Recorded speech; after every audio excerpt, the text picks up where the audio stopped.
I have to defend my family. నా ఫ్యామిలీని ఇంత అన్యాయంగా ఇట్లా మాట్లాడుతుంటే భరించలేకపోతున్నామండి. అందుకనే కొన్ని విషయాలు మీ ద్వారా వాళ్ళకి చెప్దామనే ఆలోచనతో నేను మీ ముందుకు వచ్చాను.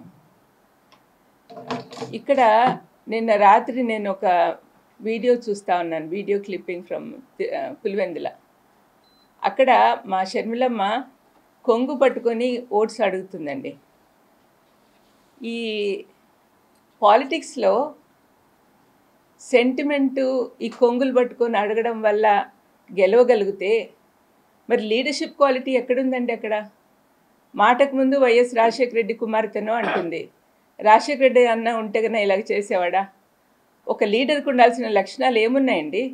అనవసరంగా అవినాష్ని దినమంతా హత్య చేసినోడని చూసినారా వాళ్ళు హత్య చేసినట్లు?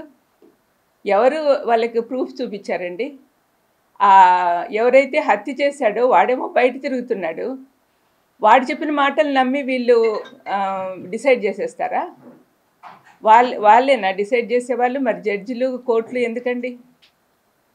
ఆ చిన్న పిల్లోడు వీళ్ళకంటే 10 ఏళ్ళు చిన్నోడు. అటువంటి వాడిని జీవితం అంతా నాశనం చేస్తున్నారు ఈ ఆడపిల్లలు ఇద్దరు. కొంచెమన్నా ఎంపతి ఉండాలండి. వాళ్ళలాంటి పిల్లోడే కదా, మా ఇంట్లో పిల్లోడే అబ్బాయి కూడా. మరి వాళ్లకు పిల్లలు ఉన్నారు, వాళ్ళ జీవితం అంతా ఎంత పాడు చేస్తున్నదో ఒకసారి షర్మిలమ్మ కానీ సునీతమ్మ కానీ ఆలోచిస్తే వాళ్ళకి అర్థమవుతుంది.